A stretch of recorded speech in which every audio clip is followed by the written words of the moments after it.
All right, everyone. Welcome to class number 5. Does anybody have any takeaways from last week's class? Did you go out and do something with what you learned, or did you just think about it and not do it? I have a confession to make. I didn't do anything. But you did, John. I went and volunteered more. He went and volunteered more. Anybody thought about volunteering? Thought about it? Okay. To meet people. Yeah, to me and just to, meet and volunteer just to have, Connections. connect and, Yeah. I mean, and not that it just shows good on your resume, but I mean, Absolutely. you're involved. Right. So, and I'd like to show the kids, that they can do more instead of just not doing. There you go. Good. Yeah. And I think that's important. And, I was just thinking about this, like when we started this entrepreneur class and we had the last class, I met more people that I made friends with in that class than ages in working here in San Luis.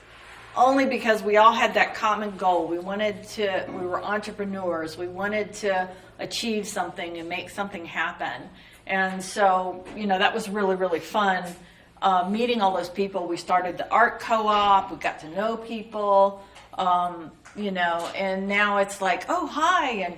And now with Helen, she pops into the Welcome Center and has a cup of coffee. And it's, oh, Helen, how are you? And how are things going? And I booked my first massage with her for tomorrow at 2 o'clock. Nice. Yeah. That would have never happened had I not been here. Right? Yeah. Because I got to know Helen. All right? I got to see her personality and who she was and that kind of thing. So we're going to start this class, and it's going to be a little bit different than the nuts and bolts of entrepreneurship. So just so you know, we're going to look at another side of it. And if you looked on the list, it's called the metaphysics of entrepreneurship. All right? Because there is a magic. How Michaela talked about the zone. There is a magic to being an entrepreneur and what you do in life.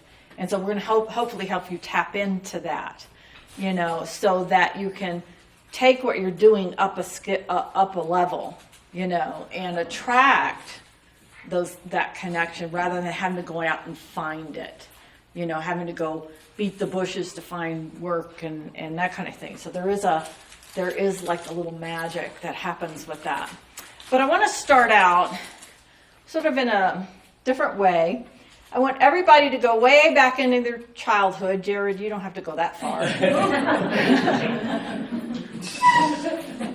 I want to know, when you were a kid, if you remember what you dreamed of being or doing. Does anybody have an answer for that? Go ahead. I wanted to be in the doctor's room helping with the babies, deliver babies. Oh, okay. All right. So is that something you dreamed about? And I guess I love babies. oh, okay, cool. So how did that make you feel when you did that? Like, oh, were you excited? Were you? Yeah, it was exciting. I never did it, but it was exciting. But that's okay. You dreamed it. Yeah. Okay. What else? What did you dream of when you were pastor? being a pastor? I did sermons. Uh-huh. Thank you for reminding me. Sorry. No, you're good. Yeah, so I did. I've been behind the pulpit, Yeah, so you sort of achieved that dream. You didn't become a full-time pastor, Right. but you dabbled in it. I did. And how did that make you feel? Well, it made me feel good because the truth is always good, but it hurts. Ah, okay. Very good. Uh-huh. That's just basically it, Uh-huh. Like dabbling into it, getting to speak to people, to tell them what I experienced and what I felt, And Uh-huh. it was cool, because So you wanted to inspire people. yeah. Mm-hmm. All right. Do you still want to inspire Oh people yeah. in whatever you do? Yep. Okay. Cool. Vera. Well, what I wanted was to be married and have children, but what I started off in like 3rd grade was selling raffle tickets, and then I went into selling greeting cards door to door, and then I went into a lot of different selling things door to door. And so I liked making money because we were very, very, very poor. And I never had an occupation other than housewife in mind. But Did you make money selling things door to door? Yes, yes. Was it a savior in a way to be able to bring in money to pay bills or whatever it is you needed? Would you say that was a successful endeavor in your life and you're happy you did it? It was successful, and it did get me in touch with my neighbors and things like that. And about this, that was meeting the people here was what I realized what I had been missing. That I'd been too isolated and connecting with people like-minded that I desperately needed and didn't realize it. Right. Okay, good. Thank you for sharing that. Who else? What did you dream of being or doing when you were a kid? Soleil. Military or army, but like miltech, either that or that. Is that still a dream or is that...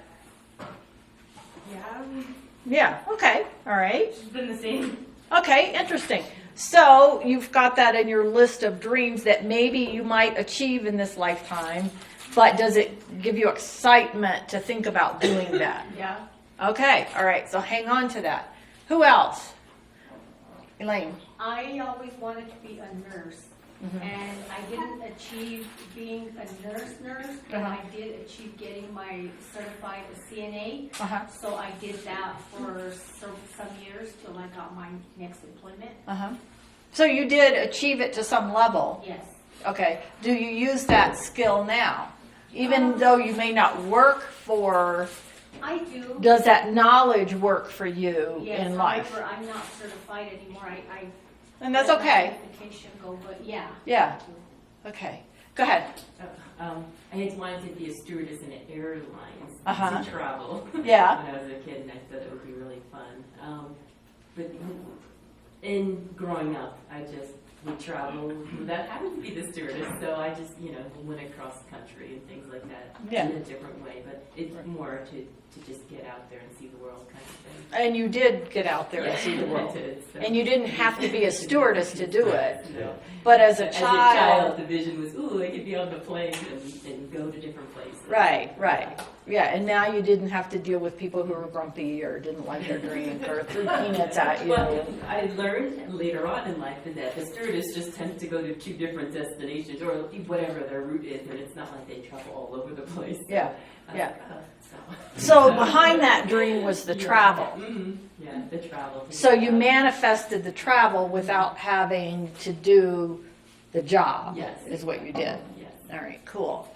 Helen, did you raise your hand? Nope. No? You didn't have a dream? I wanted to be a typewriter. I know that's kind of strange. To be a typewriter? Well, I told my father I really want to be a typewriter. I remember sitting in his truck. I was really little. He asked me what I wanted to be when I grew up. I said, I want to be a typewriter. I probably meant I wanted office work or something. I don't know. But Yeah. That's just kind of remember. Yeah, actually. Now that would be a dream of Jane's because she's a writer, right? Right. Who typed on a typewriter? I loved it. You wanted to see one. I wanted to. Yeah, who typed on a typewriter? You young folks don't know what that's like. We had the Selectrics, before the computers and the backspace to erase the mistakes and that kind of thing. And so that was kind of fun. So I love that dream. All right. So let's take that metaphor a little bit further, being a typewriter, typing. When you're typing, what are you doing? You're creating something. It's a creative art. You're typing something, you're putting on a page, you're putting words on the page, you're connecting through those words on the page, right? You're doing something manual, that kind of thing. So what seems as mundane as being a typewriter, really has a flow to it. Now it's computers and emails, and texts, and connection through text and things like that, So that writing is a way of connecting as well, and it has meaning. Doesn't that have meaning? All right. So, Jared, what did you dream of when you were a kid? To be a paleontologist, which is to look for dinosaur fossils. All right. Very cool. Have you done that in your life? Yeah. Okay. Yeah. So you've achieved that dream. You may not have gone to school to study that, but at some level you achieved that dream. Yeah. Right? Yeah. Okay. Cool. All right. Who else? John. I kind of always wanted to try and do everything when Okay. I was growing up, and I've gotten some pretty good experiences, I think, in life so far, and I think there's a lot more to come out here. So I think just trying to get to there and trying to do things, like I always thought you had to be wealthy to do a bunch of stuff, but the more I just put myself out, like volunteering and stuff, I got to do some really awesome things. Yeah. Yeah. And that wasn't because you had money, it's because you volunteered Yeah. and connected. I mean, schooling wise, like band, choir, sports, all that was paid for, but like anymore, I can volunteer and go do those things. Like I'm realizing that, like coaching baseball just came up this year, or like going to help at Fun Fest and like teaching kids like games and sports and to play different things. Like there's always something else to do, another way to volunteer to like do whatever. And I was in the Civil Air Patrol too. Like I got to fly planes when I was a kid. Like lots of just different weird things, and I don't know. I feel like you can't find what you want to do if you haven't experienced enough of it. Very good. So you're an overachiever like me. Yeah. Yeah. Okay. Georgia. I wanted to be an artist, Uh-huh. and I would, those little they had like little, in the paper, they had like these little ads, and you would have to like draw this thing and to win a contest. And then I used to draw there were catalogs that had like greeting cards, so I tried to draw those. Cool. And then I wanted to be a hairdresser and an airline stewardess. All right. Very, very cool. All right. Did you achieve any part of that dream? You're an artist now. Yeah. Right. Do you own your being an artist? Yes. Do you own being an artist? Yeah. Okay, cool. Cool. All right, very cool. All right, anybody at Teddy? Baseball player, professional. Okay. Failed miserably. But you tried. But you tried. And the dream is still there in your head because of your love for baseball? Well, yeah, yes, now I'm a slow pitch softball player, so yeah. So you're achieving that dream, maybe not at the level that you wanted, but it still brings you joy and excitement, right? For sure. Yeah. Yeah. All right, cool. Anybody else? What do you want to be? Well, just going back to what she was saying, she wanted to be a tapper. I want to be a piece of bubblegum.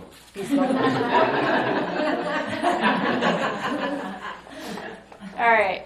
So now, let's move back into the future.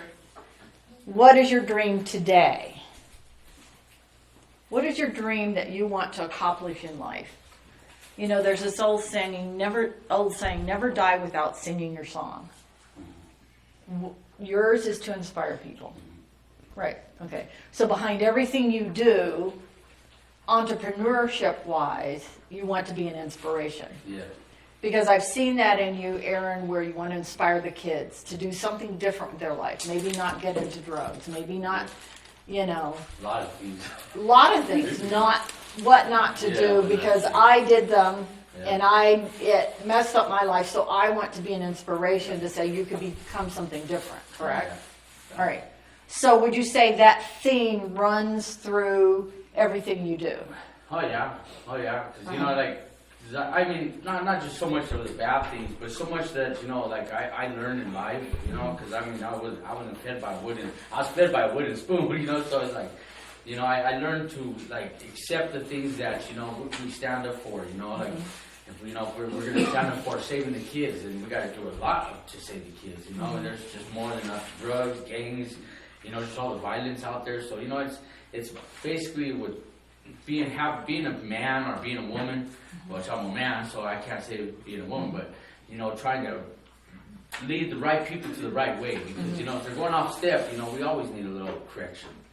We always need correction in life, but, and to see that, hey, we're all as family, because we all live together. So, it's like a big family. So, just to see it stirred in the wrong way, I like to correct them, Like, I don't know, it's just weird. Cool. Anybody else? Donna? I'll work with you. The kids are so important to me. Our teenagers, our young 20-year-olds, whatever. We've been losing a lot of kids. A lot of kids. Maybe it's to drugs. Maybe it's to depression. Maybe they just don't have anybody to turn to. And I feel like maybe they just need a one-on-one with somebody, and not necessarily their friends or their parents. And I just feel like, to me, the kids are so, so important. And when we lose a child or a young adult in our community, it really hurts. And why did this have to happen? Maybe And we'll because- talk about that. Maybe because they don't have somebody to turn to, And that's my future. How can I get to them?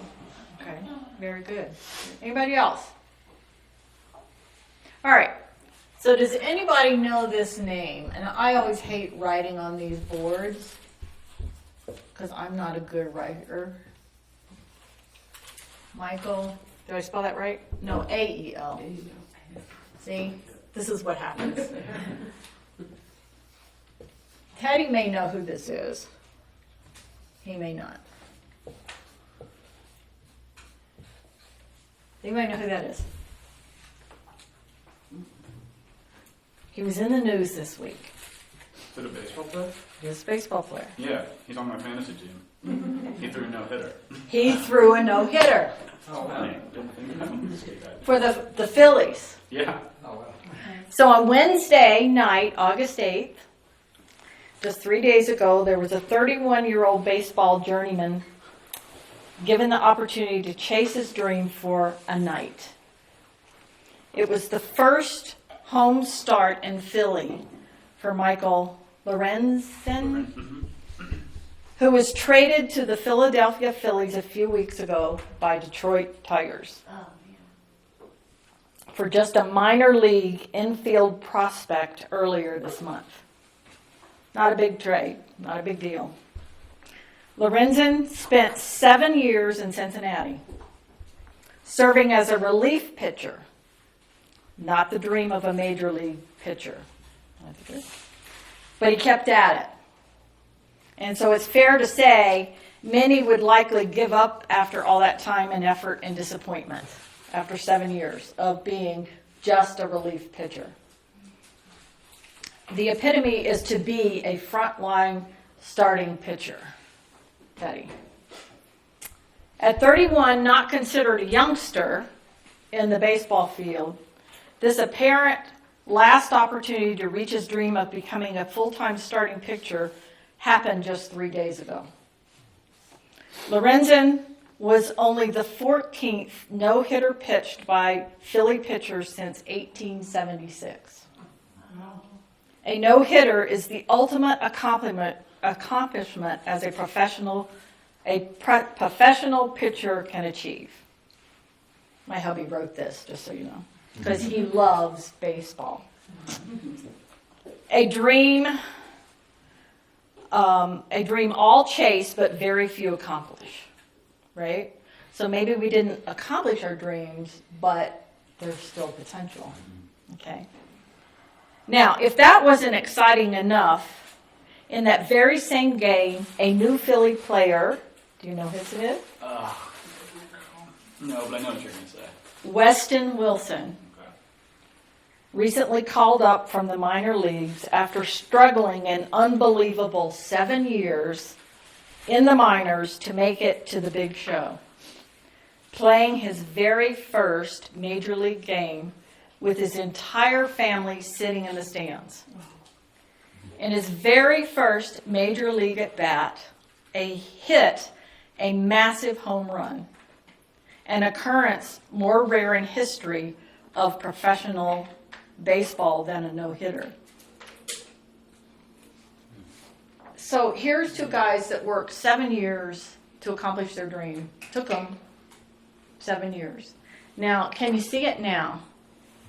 Mom, and you could see it, they showed it in the game. Mom screaming in the, did you watch this game? Well, I saw the highlights, yeah. The highlights of mom screaming, you know, the wife there, the kid.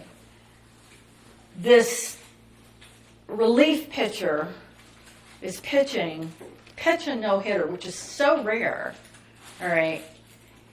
And it's like everything lined up in that moment of his dream to accomplish that feat.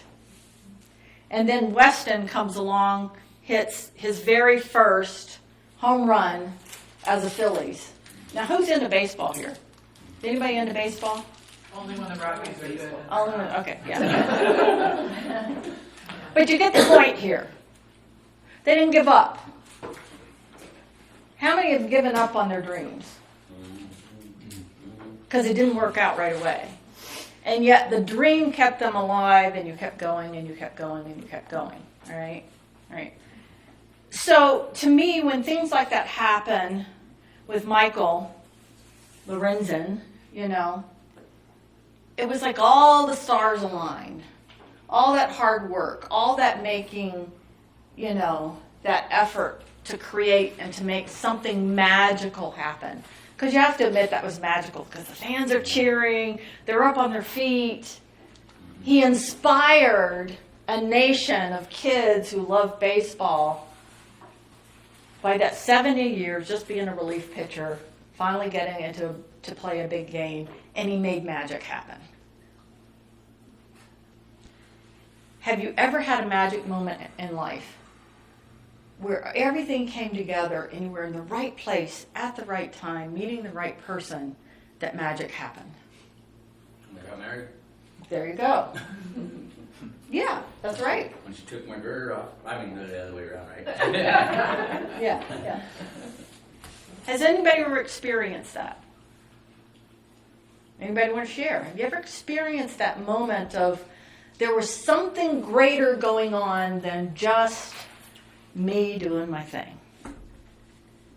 Right? Go ahead, John. So getting my last job was actually like a huge moment for me because one, I didn't know I was going to like it so much. Like I've been wanting to help people for years. I didn't ever think of this as an idea, and it was a bad moment because I was in there getting on Medicaid and stuff because I had not been able to get work all winter as a handyman. It was rough, and I went in and sat down and did the interview and stuff, and at the end of it, she was like, so we're hiring, if you know anybody who knows computers, you know, send them our way. I was like, I went to college for 4.5 years. She was like, let me get you an application. And I am now doing something that is just so great. I'm so happy every day to go into work and get to work with my community and like really be able to do something that is helping to change people's lives. Right. And yeah. Would that have been something you ever thought you would be doing? No, not at all. I literally remember being in college thinking, people go here for social work? That's dumb. And like, here I am, and I love it. Okay, very cool. Yeah. So, it's never too late to be inspiring what you do. I didn't start painting until I was 56 years old. Never did, because my mom was an artist. And I didn't feel I could ever live up to what she did. My mom was an entrepreneur. And she owned a craft shop and a gift shop, and I worked in it. And she learned to do toll painting and folk art painting, and people loved what she did. And so I never thought, could I do that? You know? And I never tried till I was 56, because then I was measuring myself up to what my mom was, all right? Then I tried at 56, and I realized I could do it. I could paint. I actually had some talent and could make that happen. Do you know what I mean?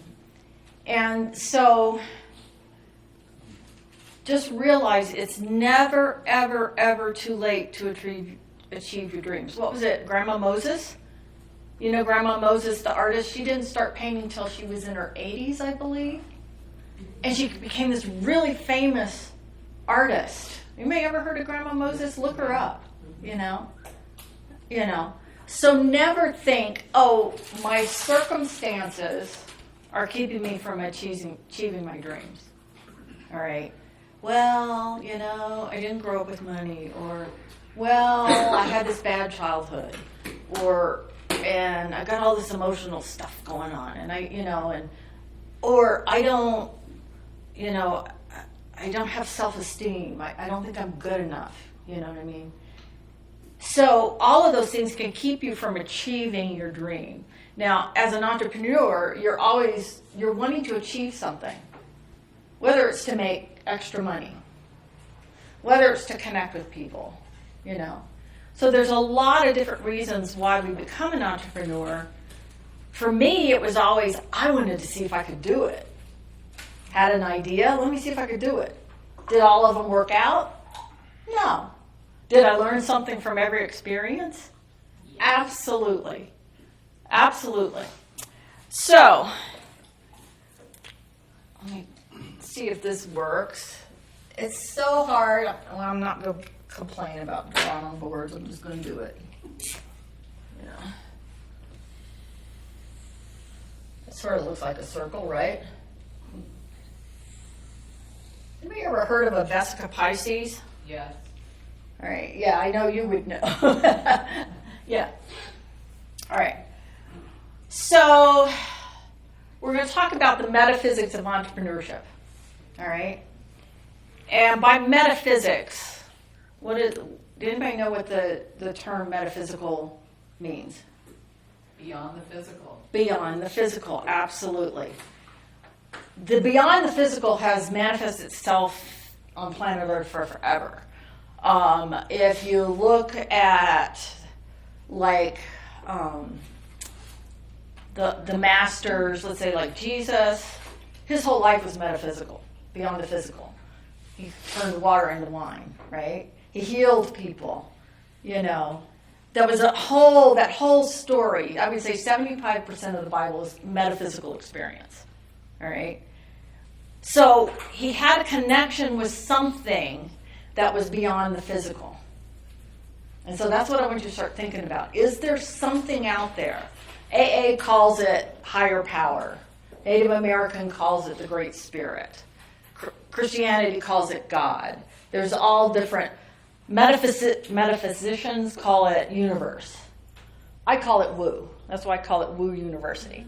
Beyond the physical, you see there's something at work, just like Michael, who pitched a no-hitter, which is really hard to do. Something was at work that inspired him to create this magical moment that affected little kids' lives. Did you love it, Teddy, when you saw that? Yeah, it got me 90 points in fantasy. Yay! Yeah. Okay. So there's these two worlds that are present on the planet today. There's two worlds. Okay. Most people are in this world. I call it third dimension. All right. It's the world of the ego. And I call this, I don't know why they call it fifth dimension, 5D. And we call this the world of the soul. Okay. There's this magical thing that happens when you figure out how to bring this into this in life. And you start following this, and this comes to life. This here and now, what we're living now and what we're experiencing now. So this world is about the seen, right? And this is about the unseen. All right? That energy. And it's been around for forever, since there's been humans. It's been here, Most people don't know how to tap into it, all right? So this is about the head, and this is about the heart. Did you know that the heart has the same type cells as the brain does? Did you know the heart has a wisdom of its own? And that you can access the heart to lead you and guide you in life. And it leads you where you want to go. Just like John, you said, oh, I got this job and, you know. Same thing with me with town manager. That was the last thing I'd ever be thinking I would be doing, period. All right. I got invited to be on the board. I said, would you write a letter of intent? I got invited to be because I just known some people and they said, we really need somebody. Nobody's stepping up. I said, okay. I got on the board. I was on once and then I was off and then they invited me to get back on because somebody dropped out. And I realized in all those years that I was on the board, nothing was getting done. Nothing was changing. Nothing was evolving. The town was looking worse and worse and this idea, my soul popped in and said, why don't you ask him to put you on as town manager? So I did. Started at $12 an hour. I thought, I can make a difference doing this, not I can make money at doing this. The ego would say, how can I make money at doing this? The heart says, how can I make a difference in what I'm doing? Put me on as town manager. And then I went to work, found out I could write grants. Never wrote a grant in my life. Haven't lost a grant yet that I've written. And I can say so with Teddy now, right? We haven't lost a grant yet when Teddy came over, right? And people go, oh, it's so hard writing grants. And it's something I think we kind of find is easy. You know how to write, you know how to tell a good story. You can write a grant, That came from the place of soul. Why don't you ask them to put you on as town manager? I created my own position. Kind of a gutsy move, right? I have to tell the story of my husband. My husband, Milton, he worked for this company called Durable Products. It was called Jobs for Handicaps. And they hired handicapped people to go out and sell light bulbs. And does anybody remember when that happened? They would call and they'd sell light bulbs and things like that. So my husband he worked for the owner, Leonard, but Milt pretty much was the CEO and did the job, And after like 13 or 14 years, he worked there. And he got this restless feeling that I'm not supposed to be here anymore. Anybody ever had that where you go, this isn't where I'm supposed to be anymore? Okay, good. All right. But one day he said, okay, I'm going to stay here. He went out and had business cards made with him as the president, basically telling the owner, I'm the president, I run the company. He went and put them on the desk in the president's and the owner's office, said, are you going to announce it or do you want me to announce it?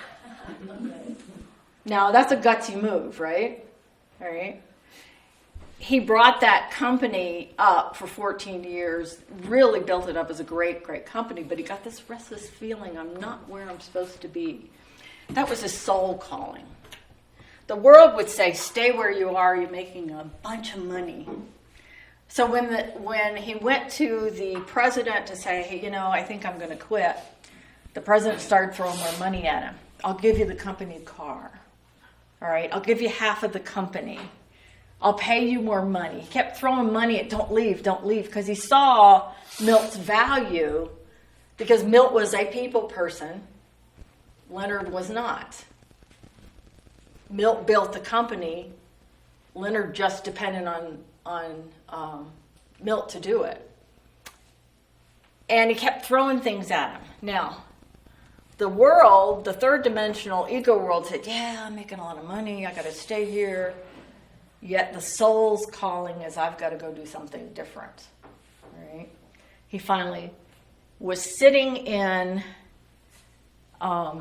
he was trying to make a decision because he said, I got to do something different, 2 offers came to him. One was in Florida, one was in New York City. Couldn't make that decision. What am I going to do? Where am I going to go? You know, do I go to New York City? That sounds like fun, living in the hustle bustle of New York City. Do I go to Florida, working for the Sun newspapers, blah, blah, blah. So he decided to ask the unseen world, where am I supposed to go? Where does my soul want me? All right. He's sitting in Dunkin' Donuts, pondering this question. You know, and you know how the windows are here and you got a little counter, he's facing out. You know, what am I supposed to do? God, what am I supposed to do? Right up in front of him, pulls a car, and on the license plate it said Sun City, Florida. He says, okay, that's it. That's where I go. Was that happenstance? Or was that unseen world communicating with him? Now, had he not done that, I would have never met him. I would have never engaged, found this person in my life that taught me what love was. Never would have done the journey that I'm on now had he not followed that license plate. And the interesting thing about that license plate, the job in Florida was called Sun Newspapers. So it was Sun City, Florida. And he took that as a sign from that unseen world, this is my path now. All right? So that's one way that unseen world, whether you call it God, universe, creator, great spirit, whatever your term for the all that is engages with you. That's that world. You access that world through the heart, through the wisdom of the heart, not the wisdom of the head. Because the ego would have you, what would the ego have you doing? Oh, I'm going to make all this money. I'm going to be rich. You know, he gave up everything. No money, no job, not knowing where he was going. Because his soul said, I'm going in a new direction. Anybody ever have that experience? Helen, you had raised your hand. Yeah. You want to share? Well, no, just very recently, you know, I've been working at Ojo Caliente, and I make great money there, but it's come to a point where I'm like, I can't be here anymore. Like, I just knew that I needed to be here. And so I made that switch. And, you know, the signs, you know, for me, I mean, just being by the Stations of the Cross is huge, because for me, that's, you know, the joy that was set before him was me to go, all of us, you know, so that's very meaningful. And then finding my house up there, Wild Horse Mesa, under the Sangre de Cristo Mountains. I mean, the horses mean so much to me, and the mountain range means so much to me. Like, I never knew this existed. Like, I just happened to find it. And I just knew it was time, like, I could feel it in my heart. And it just seemed like all the signs were there that, yeah, I'm very comfortable here. Very good. Anybody else want to share? We've had that. Jane, do you want to share where you've, like, really followed that soul calling, not what the world thinks you should do? Because what does the world think you should do? Get a job, make money, get rich, have kids, die, leave some sort of legacy. Yeah. My whole life's pretty much been about that. And then sometimes your soul says, okay, you need to move it. And it does what I call a rug pull, which I could write a whole book on. Yeah. Certainly write a chapter in a book on it. And that's where you see people like this is just a dramatic example, like in Maui or in wherever. Maui's a good example because so much got taken, where spirit just pulls the rug. So in our life, the underpinnings of the life we had just started disappearing, and we're still in the rug pull. The rug pull's effective because you're going to transform and shift profoundly and quickly. In this matrix, it's a good tool. It is not comfortable. People I know, like spiritually inclined people, are always asking me, is it fun? And I'm like, you know, fun is nice. I love fun. But sometimes when you're intensely growing, it is not fun, because you're going into the unknown and you're giving up what you love and what you knew, for me, daily, hourly. So, yeah, I get it. Yeah. So what happens, and this is what happened in my life, you know, because I did, for 38 years, I did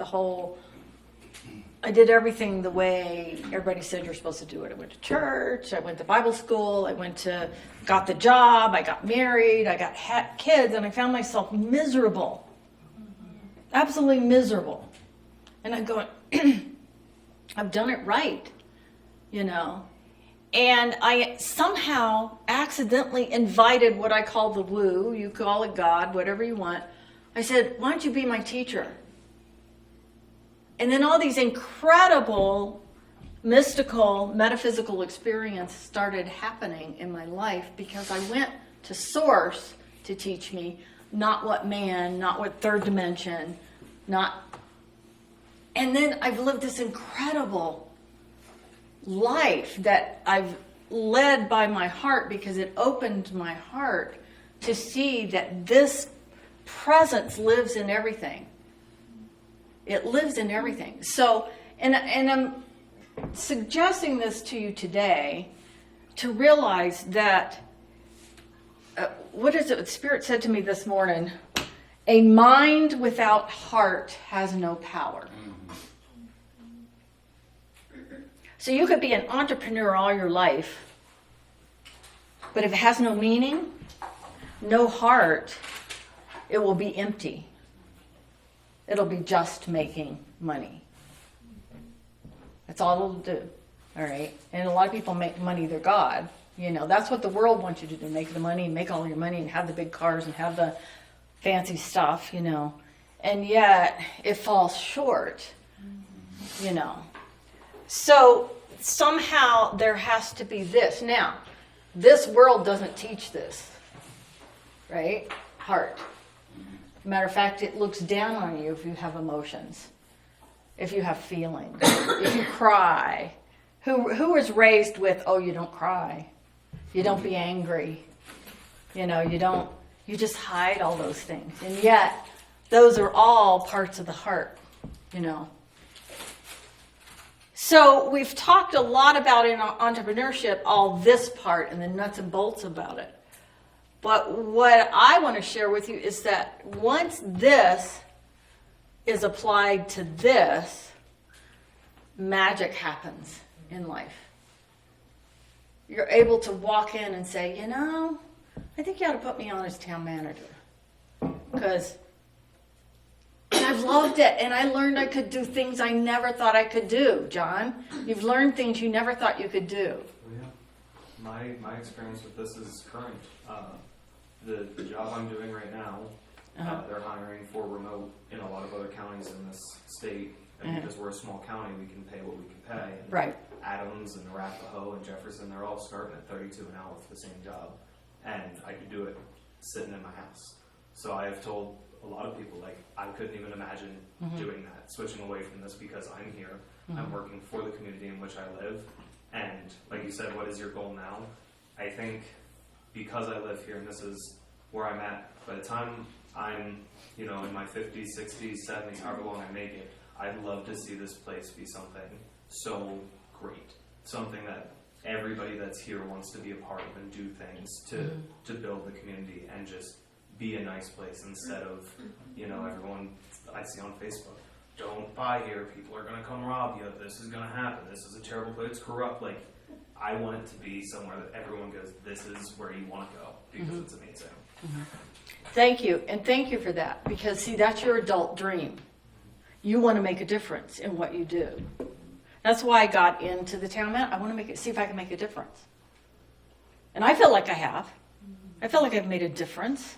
All right. I feel like I've made the town better in my efforts.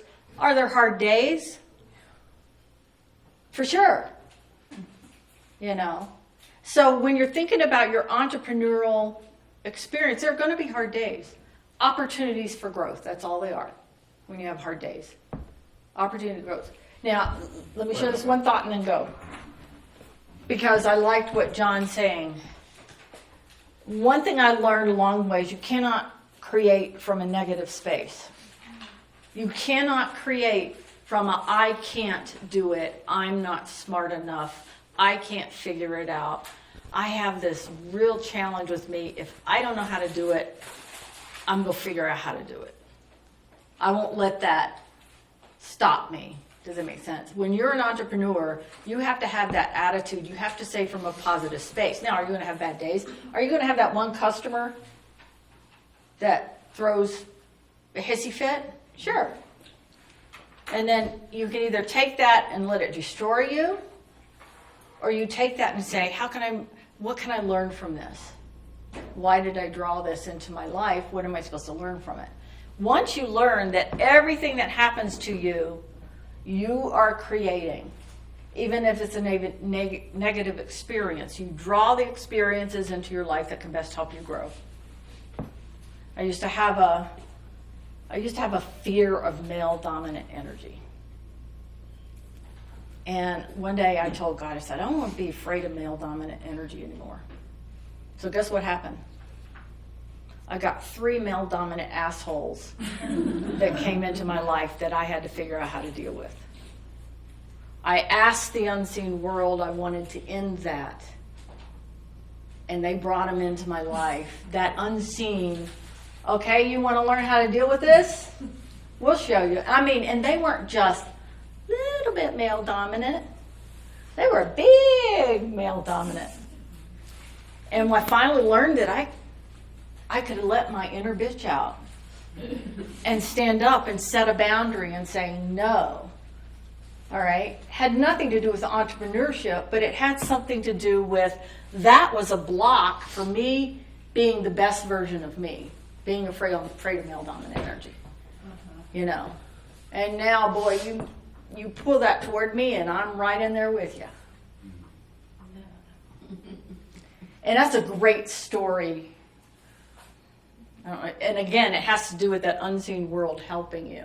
It's a great story. There was a gentleman in town. A lot of you might know him, so I won't say his name. But it was the first day I was on as a trustee. And they were talking about this gentleman who had his horse in his front yard on Main Street.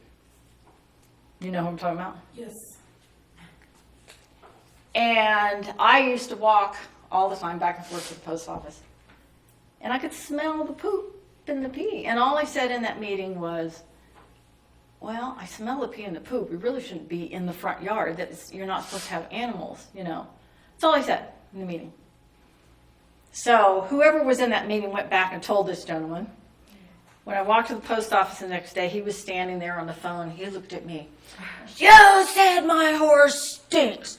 You're a racist. I'm going to throw you out, get you thrown out. You know, he just went after me. And me being my little soft, sensitive self, all I could say was, what's wrong with you? And I cried all the way home. I bawled all the way home because this wall of negative energy coming after me because I made a comment. Yeah, I smell the horse's poop. I mean, you knew that, you know. So this threw me into anger, you know. And of course I put my little power girl boots on, started wearing my big girl panties. Got me some mace because he did it again. He was walking down the street, came across the street, started yelling at me. And I had to learn how to stand up and set boundaries. Okay? So after that second time, I called harassment on him. And I asked the police to do harassment because I had to stand up and say, no, this isn't going to happen to me. I am worth much more than being attacked. So everything went quiet.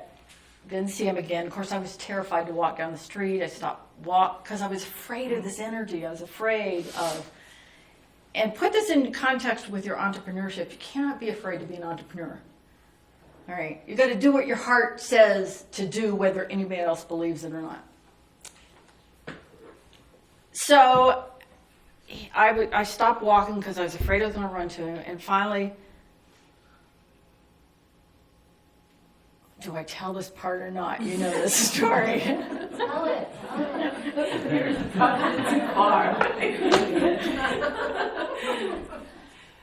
So anyway, I'm standing. I get a lot of what I call shower aha moments. Anybody ever have these great ahas when you're in the car driving or in a shower or that kind of thing? Because I prayed about it. I was so angry. And I said, God, I got to let go of this anger.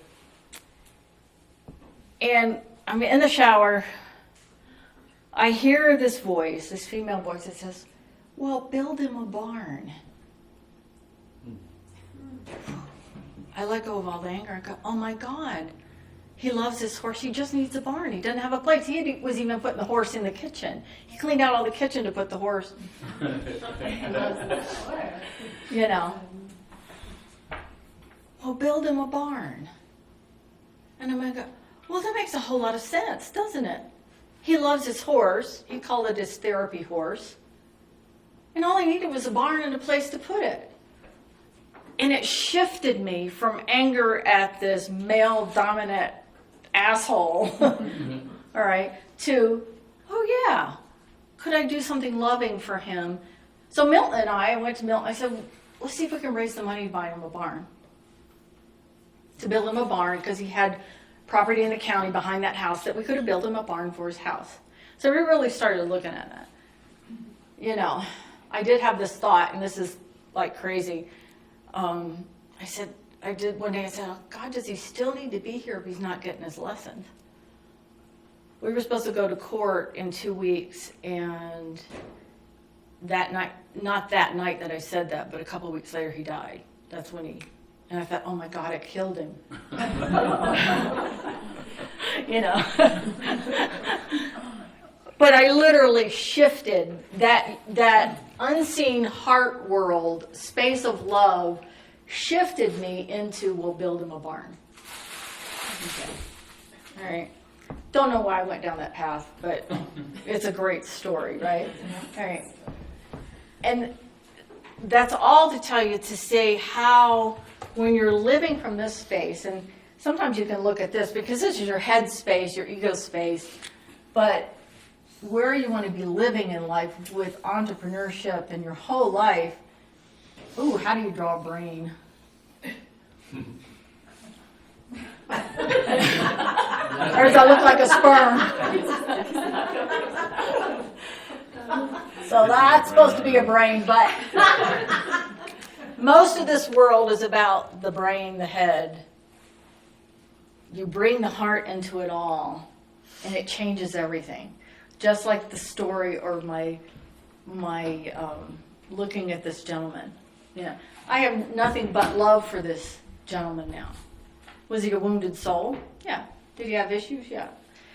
Long time ago, I had this incredible dream with Jesus. And out of that whole dream, I got this message of my life's mission. Does anybody have a life's mission? And the mission, and it was through this whole vivid dream, was to love the unlovable. So that anything I do, whether it's being a town manager, I have to choose sometimes to love the unlovable. That story with that gentleman changed my life forever because it moved me into a space of looking at things differently than my anger and my hate. Which goes back to, you cannot create from a negative space. So if you're in a bad mood and you're doing your entrepreneur work, don't do it. Take time to cool off and get back into a positive space. Because that energy will drive everything. I did this class sort of in a different way from in last class, and there was one guy in the class, Teddy, you'll know who this is. At the end, you know, not that, but in the whole class, well, I'm just here to make money. Okay.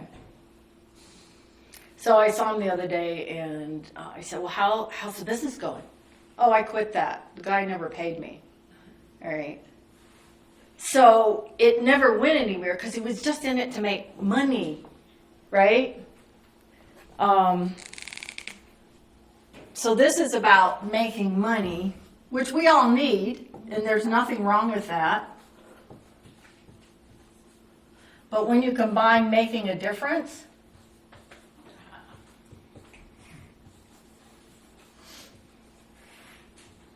I hate writing on boards. Have I told you that? Making a difference, magic happens. When you combine those two things, when you combine the heart with the head, the making the money, all right, where the making the difference is more important than making the money follows. The abundance follows. All right? Which this ego world is, and this is one of my pet peeves. All right?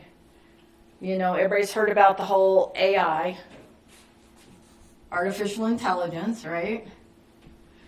So then I had another aha this morning. This is about the IA. I just flipped it around. Inspirational achievements. Where is their inspiration in artificial? Where's the love in AI? There is no love in AI. Correct. There's no heart in it. It's just, Teddy and I said, look up, what does that ask you to look up? How to solve the problem of poverty in small rural towns. So ChatGPT printed out this long list of like 12 things. I'm going, oh my God, that's 12 other hats we don't have time to wear. It takes all the inspiration out of it. You just follow a formula, right, to try to solve this problem, right? And it leaves out the inspirational achievements, right? And we're literally in this world right now of choosing which direction we want to go. Does anybody notice that?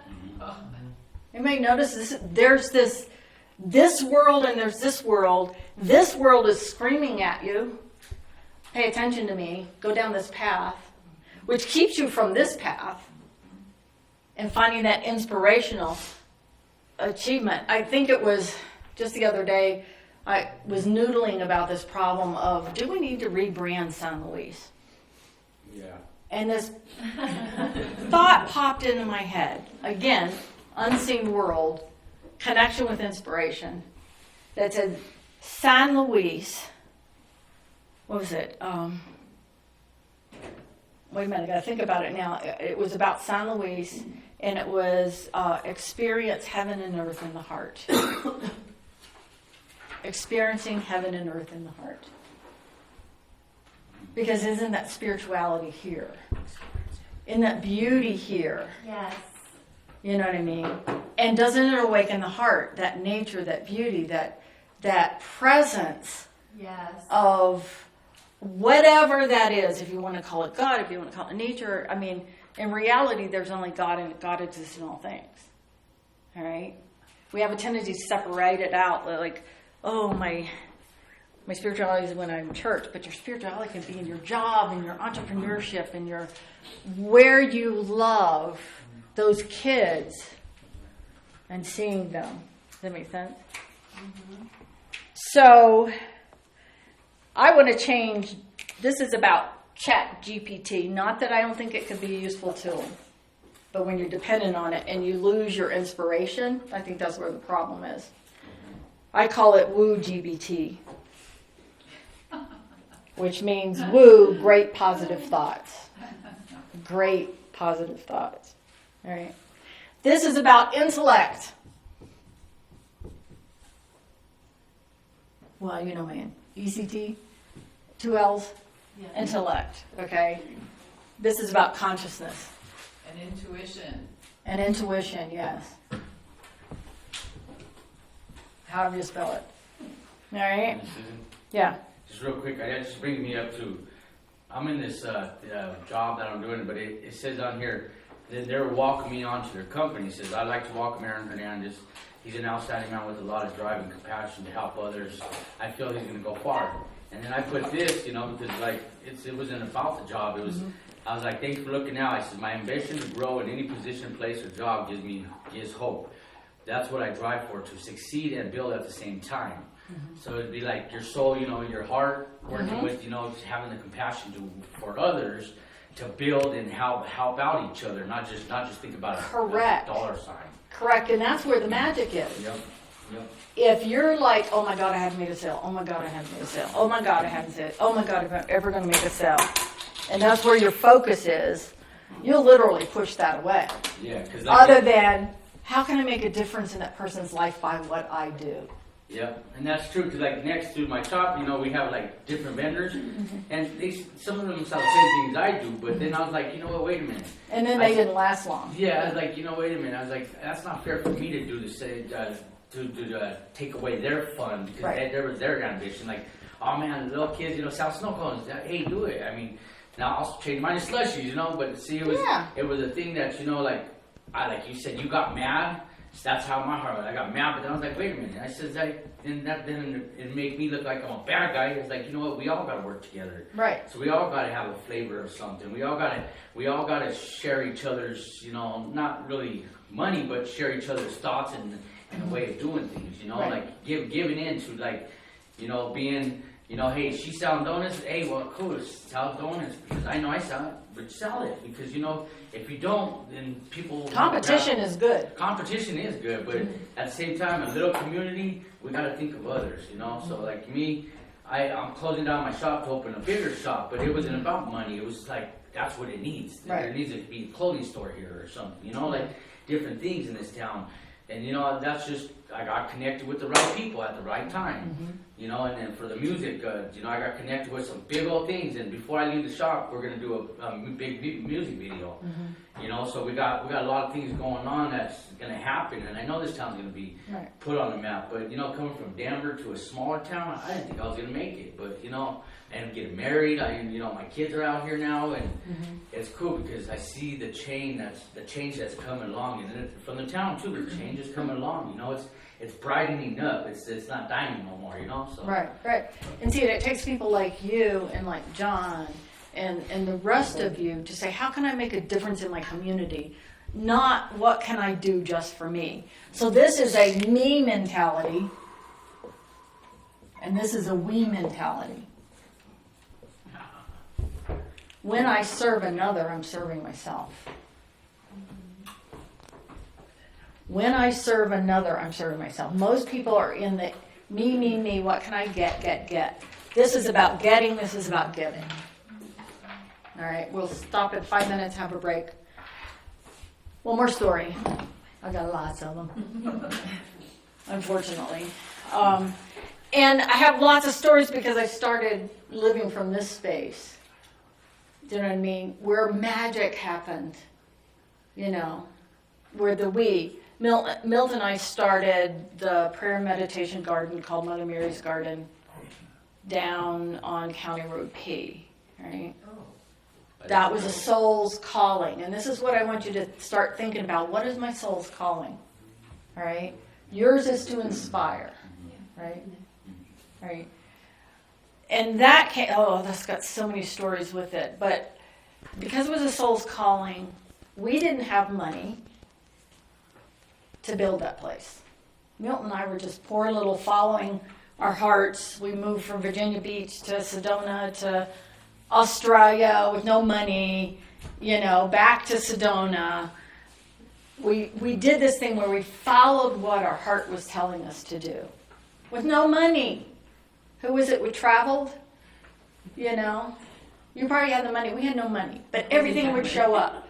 We were supposed to move from Virginia Beach, got the calling to move to the Sedona area, and we had no money to our names. I mean, you know, I was helping people with their spiritual journeys. Doesn't make a lot of money, but that was my calling. And anyway, a couple of weeks before we were supposed to move, we sold everything in our house, which was just thrift store stuff and blah, blah, blah. We had a fun life. There's something to be said about thrift store things. It's got the energy of other people in it, and you know, the cool, yeah. So we sold everything, and who has ever had the IRS call you up and say, we owe you money? I love it. The IRS called us up and said, we owe you $2,000. Okay, we'll take it. We needed that. We put everything in we had a little station wagon then, put everything, moved. Somebody lent us their apartment, moved to Sedona, and created a life there with no money. All right? And this is the difference between having abundance and being rich. And this is the area of abundance, and this is the area of getting rich and making money. Okay. Which, have you always heard that people who are rich are miserable people because they're always trying to hold on to their, money, and oh my God, I'm going to lose it. But there's about everything showing up at the right time and the way for you to follow your heart. It's always been, Milton and I have been doing that for 30 years. It's always been that way. We would have never picked to move to San Luis, ever.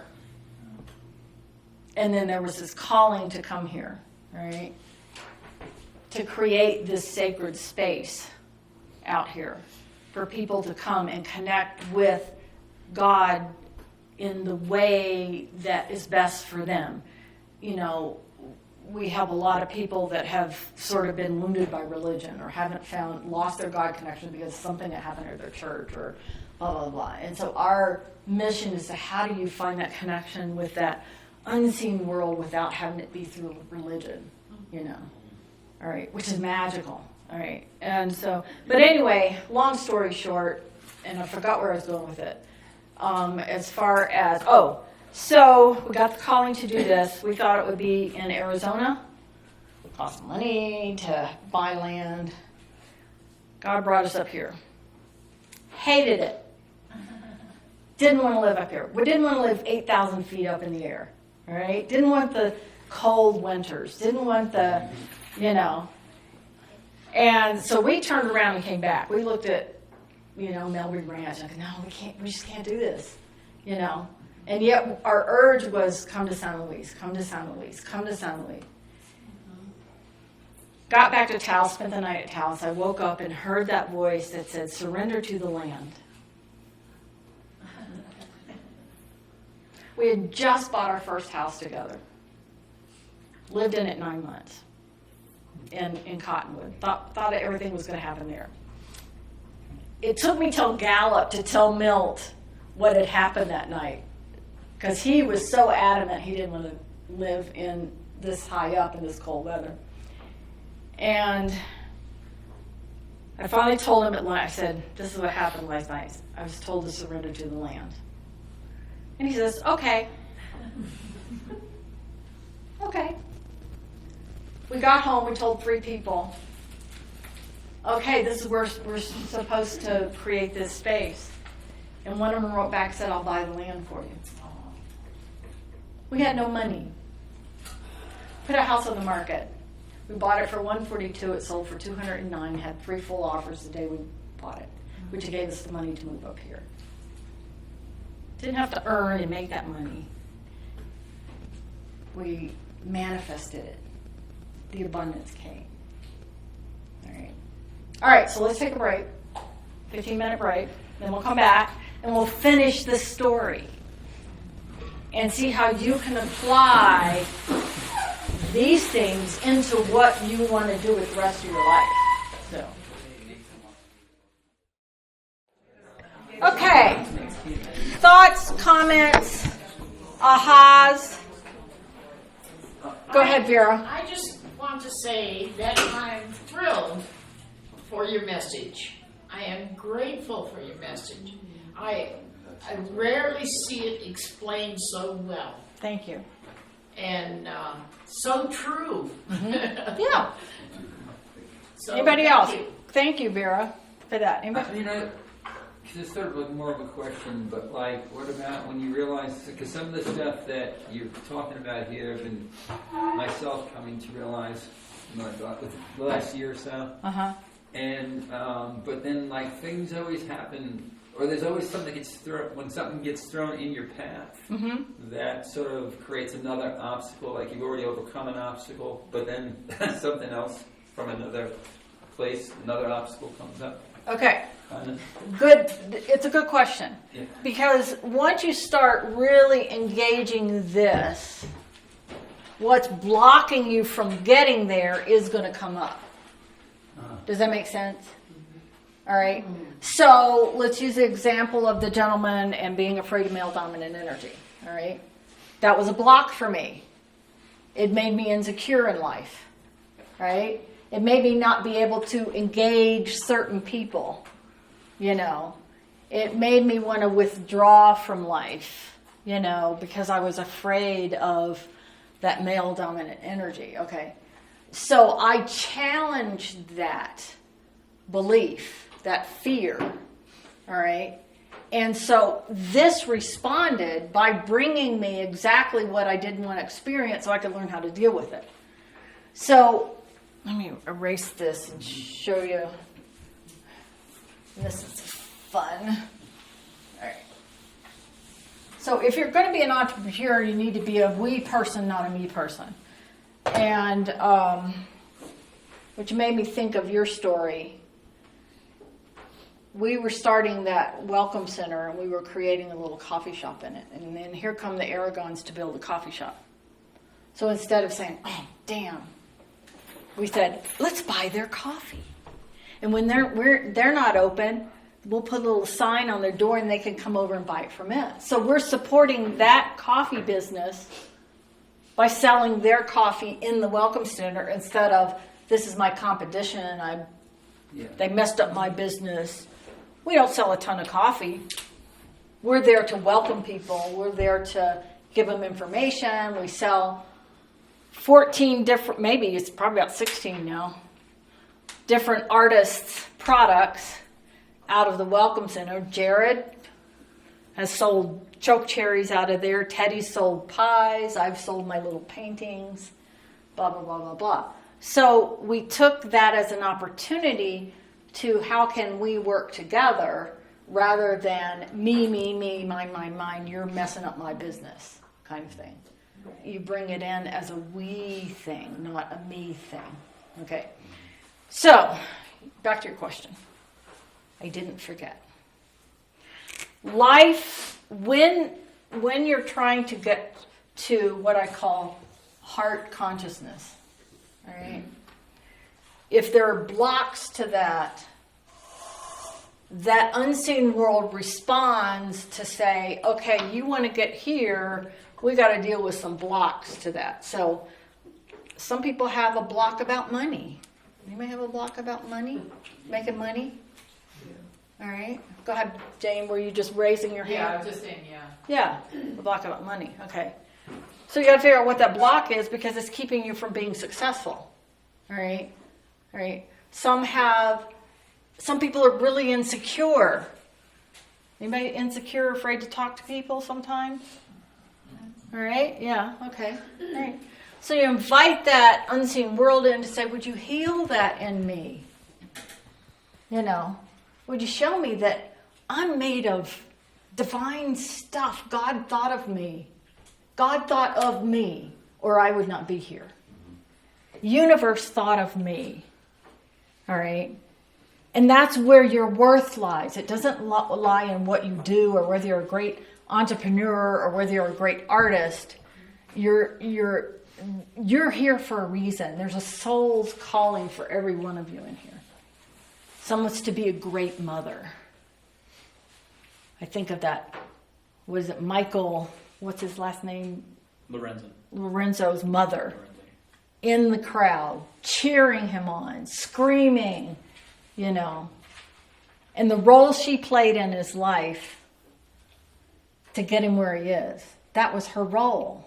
You see, everybody has some's to be a mother, some's to be a great artist, some's to be helping people weld things because they don't know how in the hell to do it, right? Not something I have a skill at.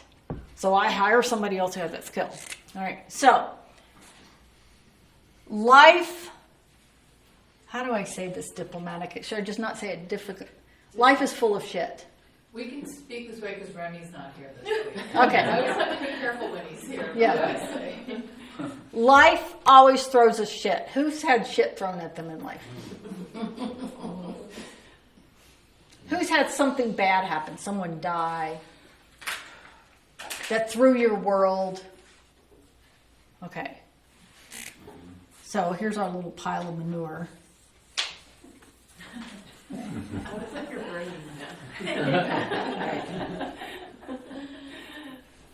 What grows in manure? Flowers. Flowers. Psychedelics. He said. right? There is no growth without the shit. Yeah. Right. Who in there, I have found my greatest growth through my deepest painful moments. Who's found that? Right? So this goes to your question. You make friends with the shit. You realize that it's there, an opportunity for growth. All right? Does anybody know how to move out of you? Has anybody ever had somebody come and say something really nasty to you? And you spend 3 days thinking, I should have said this and I should have said that. And I should have. Anybody? Okay. When you're in that space, you're in your ego. All right? All right? And here's how you shift out of your ego into your soul. You say to myself, who do I want to be in this situation? Perfect example. Am I going to be really upset because they're selling snow cones, or I'm going to go, how can I help her? Mm-hmm. Yep. Who do I want to be in this situation? All right? And everything is an opportunity for growth. So this goes to your question, all right, of, well, something, did you say something bad happens or something It seems like, negative or? yeah, when you think you're going in a direction, I don't know if it's about like making a solid choice or decision, because there's a couple of different things I'm trying to work on.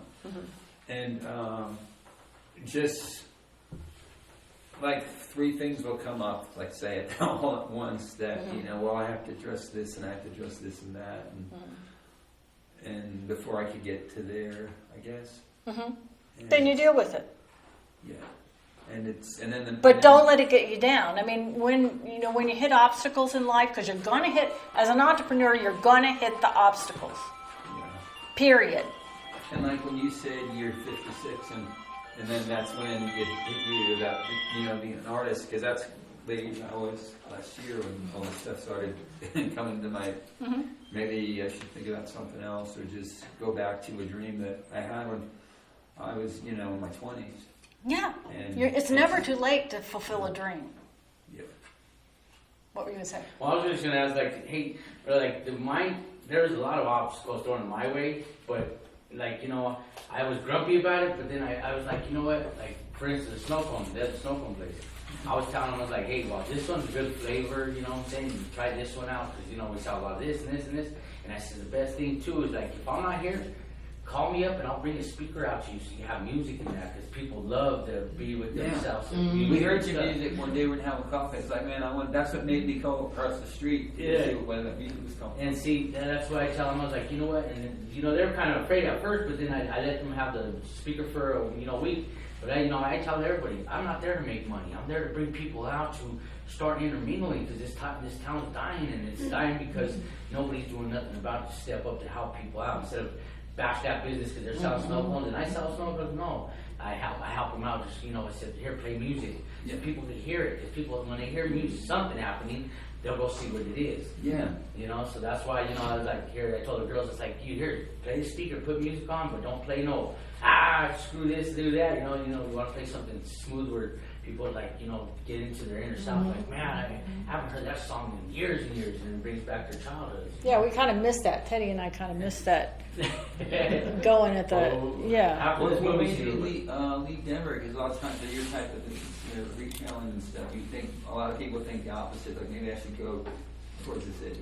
Well, I've been towards the city, so I sold out on corners. I used to sell on corners, and I sell roses, flowers on different days, like Valentine's Day, and I made a lot of money. But just some people get angry, and I didn't want to do it for that. I did it because I like people, Valentine's Day, they want roses and they want to get the last set of roses. So, they're, like, oh, he got some, and it cheers people up, So I'm there for like motivation and happiness, It's kind of that exchange of the exchange of it, yes. That makes sense. Yep. And that's what we got to do. We got to set something in. Like, if we're having a bad day, let's substitute for something good that we're doing for somebody, But yeah. Thank you. So everybody's familiar with this Tao symbol, right? Yeah. The yin and the yang. Right. The yin and the yang. The Eastern philosophers use this as an example of the dark is just as important as the light. Because you learn from the dark. And everybody runs from the dark. Everybody runs from the pain. Right? Oh, I don't feel that. I mean, that's why there's so much drugs. All right? Which makes your heart say, I want to go do something about it. All right? Because they aren't connected with this. They don't know that this exists. I would say what we've been talking about today, maybe 90% of people understand. The world trains you to stay away from that. Become famous. Be on television. Become a great singer.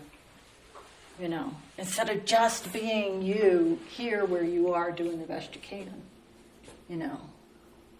So the whole thing about understand when there's blocks in the way, you either deal with them or take it as a sign of maybe I am going in the wrong direction. Maybe this isn't my soul's calling. Has anybody ever asked whatever that is out there, what is my soul's calling? Did you get an answer? Yeah. I did. To get more direction.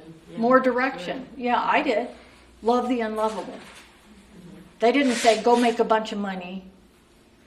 You know. Has anybody ever listened to those near-death experiences videos on YouTube? People who have died and what they experienced after. Has anybody ever listened to those? Yes, chicken soup stories. Yeah, exactly. What's really cool about them, and I was listening to one the other day, because, I mean, don't you want to know what it's going to be like when you die? Where you're going to go, where you're going to end up, you know, that kind of thing. One guy said, you know, I met this angel, and didn't even say, what church did you go to, what goods, you know. Didn't even ask what church you went to or what you did, you know. It's like, they were shown their life and who they encouraged, who they made a difference in their lives. That was what's important. Not what you do, who you are in life is far more important than what you do. All right. And you awaken that in you. But I do want you to understand the manure in life, you have to embrace the manure in life, the pain in life. Pain is a great teacher. You got to invite it in for a cup of tea and see what it has to teach you. It's your friend. This is your friend. It's part of all of life. There's separation and then there's connection. Now, how much fun is this connection here? I think that's one of the gifts that COVID gave us. We were all put in our house and we couldn't just text and talk to each other. And now it's like, now that we're all back together, it's like, oh boy, isn't this fun? And I can give hugs again, you know?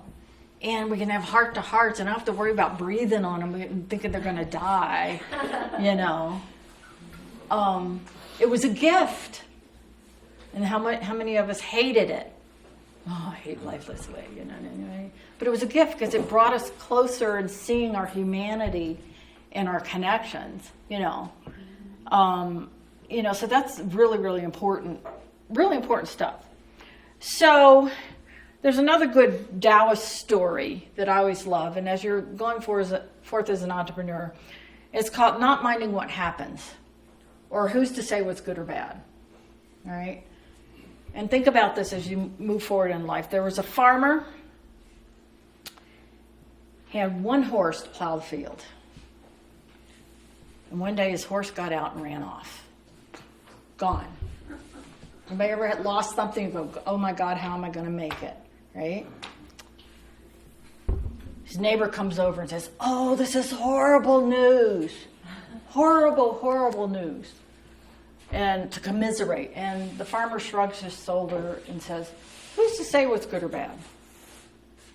Next day, his horse comes back home, but he has 3 wild horses with him. All of a sudden, he has abundance. The farmers come over and say, oh, this is wonderful news. This is wonderful news. And the farmer shrugs his shoulder and says, who's to say what's good or bad? Next day, his son goes out to try to break one of the wild horses, falls off and breaks his legs. One of his legs. The the neighbors come over and say, "Oh my God, this is horrible news." And the farmer says, "Who's to say what's good or bad?" Next day, the army came to take all the young men to war. His son couldn't go because he had a broken leg. Yeah. Who's to say what's good or bad? You never know what adversities in life stop you from a path that is not meant for you. And yet we rail and we moan and we get upset when life doesn't go our way. And yet it could be the very thing. So it's the classic, I'm driving in the road, the traffic is horrible, I'm late. And you're honking your horn and that guy pulls you off and you get all pissed off and you're all mad. Anybody ever had that happen? You know? And yet, maybe it was the very thing that kept you from something, a wreck down the road. Yeah. This is at work whether you see it or not. It's always at work, whether you acknowledge it or not. There's something greater that's moving your life in a path and a way that you should go. This journey is about getting in touch with that so you're consciously doing it, not subconsciously.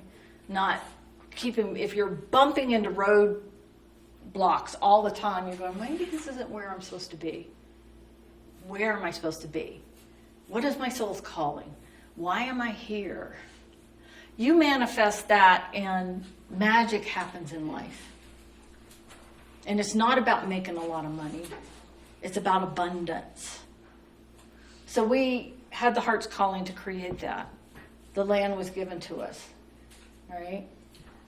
We had been helping people on their spiritual journey for 30 years.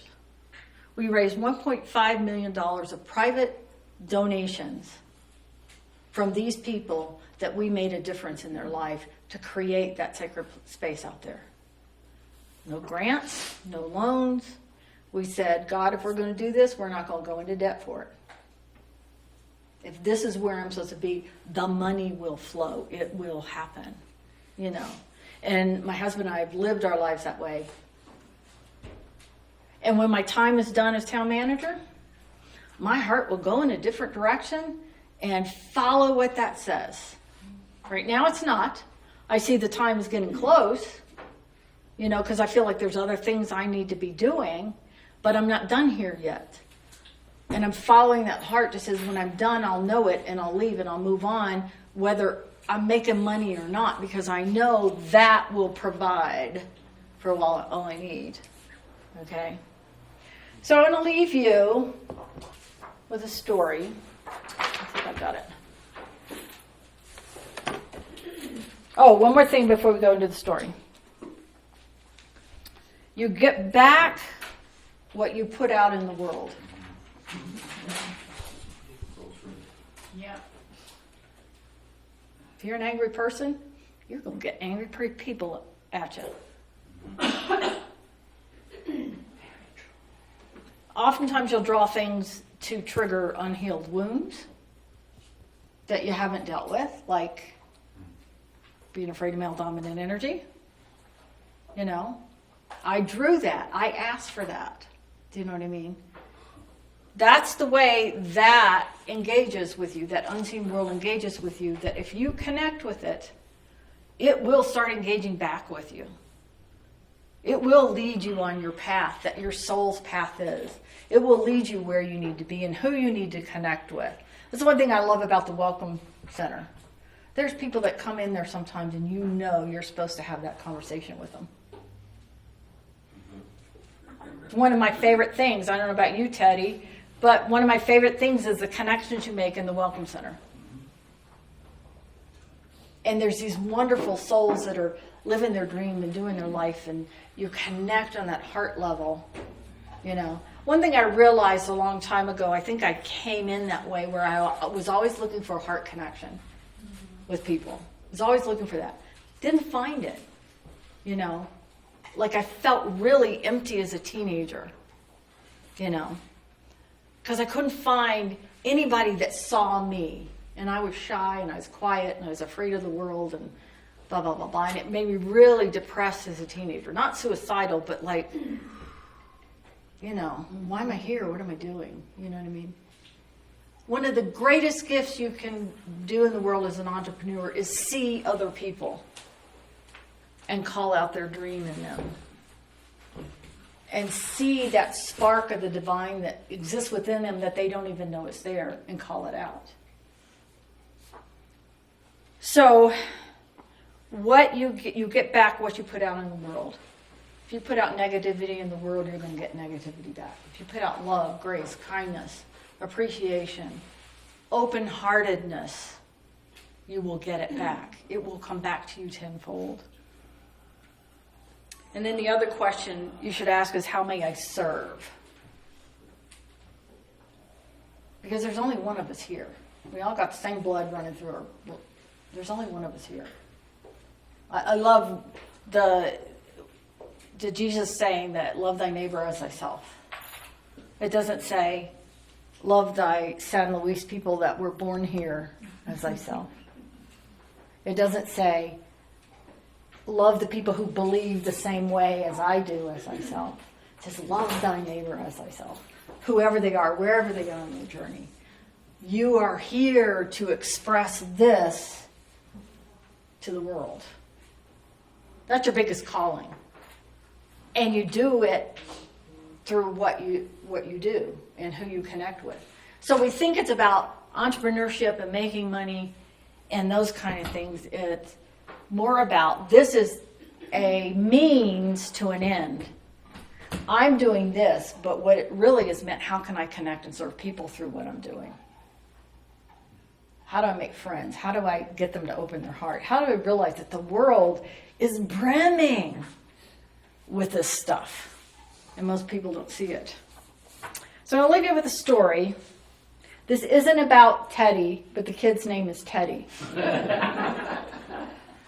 Okay. There's a story many years ago of an elementary teacher. Her name was Mrs. Thompson. And as she stood in front of her 5th grade class on the very first day of school, she told the children a lie. Like most teachers, she looked at her students and said that she loved them all the same. But that was impossible because there in the front row, slumped in his seat, was a little boy named Teddy Stoddard. Mrs. Thompson had watched Teddy the year before and noticed that he didn't play well with the other kids, that his clothes were messy, and that he constantly needed a bath, and Teddy could be unpleasant. It got to the point where Mrs. Thompson would actually take delight in marking his papers with a broad red pen, making a bold X and then putting an F at the top of his papers. At the school where Mrs. Thompson taught, she was required to review each child's past records, and she put Teddy's off until last. However, when she reviewed his file, she was in for a surprise. Teddy's 1st grade teacher wrote, "Teddy is a bright child with a ready laugh. He does his work neatly and has good manners. He is such a joy to be around." His 2nd grade teacher wrote, "Teddy is an excellent student, well liked by his classmate, but he is troubled because his mother has a terminal illness, and life at home must be a struggle." His 3rd grade teacher wrote, "His mother's death has been hard on him. He tries to do his best, but his father doesn't show much interest, and his home life will soon affect him if some steps aren't taken." Teddy's 4th grade teacher wrote, "Teddy is withdrawn and doesn't show much interest in school. He doesn't have many friends, and he sometimes sleeps in class." By now, Mrs. Thompson realized the problem. She was ashamed of herself. She even felt worse when her students brought her Christmas presents wrapped in beautiful ribbons and bright paper, except for Teddy's. His present was clumsily wrapped in heavy brown paper that he got from a grocery bag. Mrs. Thompson took pains to open it in the middle of the other presents. Some of the children started to laugh when she found a rhinestone bracelet and some of the stones missing, and a bottle that was 1/4 full of perfume. but she stifled the children's laughter when she exclaimed how pretty the bracelet was, putting it on and dabbing some perfume on her wrist. Teddy Stoddard stayed after school that day just long enough to say, "Mrs. Thompson, today you smell just like my mom used to smell." After the children left, she cried for at least an hour. On that very day, she quit teaching reading, writing, and arithmetic. Instead, she began to teach children. Mrs. Thompson paid particularly attention to Teddy. As she worked with him, his mind seemed to come alive. The more she encouraged him, the faster he responded.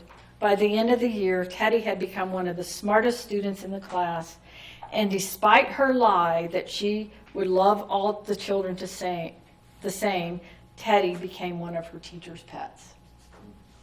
A year later, she found a note under the door from Teddy telling her that she was still the best teacher he ever had in his whole life.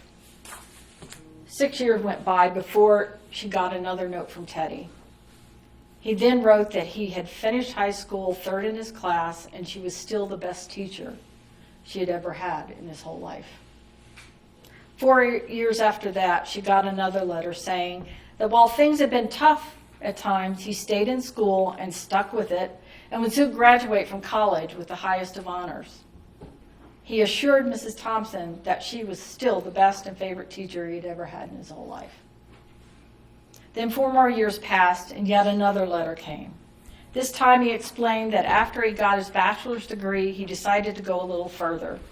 The letter explained that she was still the best and favorite teacher he'd ever had, but now his name was a little longer, and the letter was signed Theodore Stoddard, M.D. The story doesn't end there. You see, there was another letter that spring.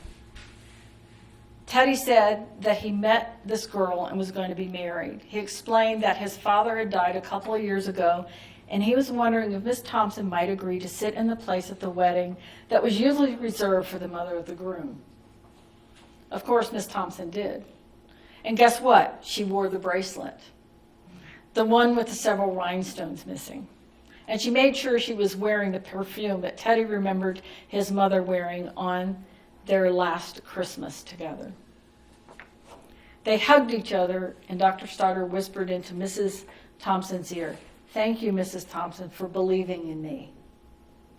Thank you so much for making me feel important and showing me that I can make a difference."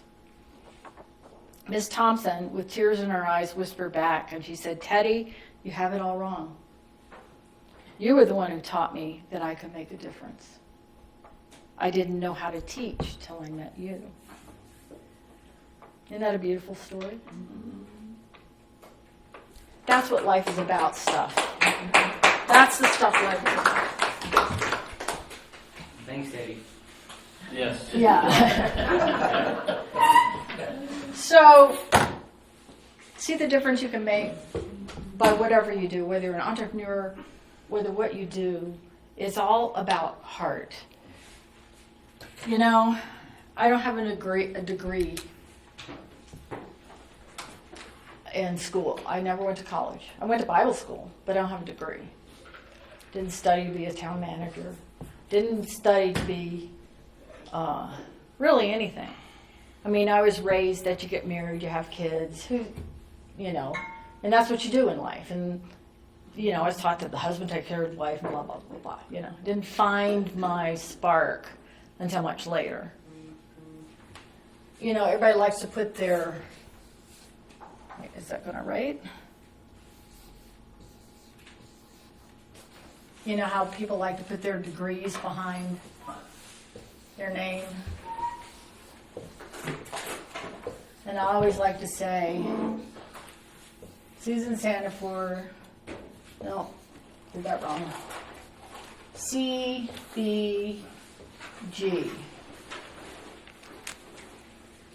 So my name is Susan Sanderford, and I have my CBG, and I'm certified by God. And that's all that counts. Right. You can create anything when you're connected with that heart. Remember that as you move forward as entrepreneurs. You can learn all you want to about being an entrepreneur and do it. You bring that into it and magic happens. So any questions? Any thoughts? Any comments? And was this helpful? Yes. And that's all we have. Go out and make a difference in the world.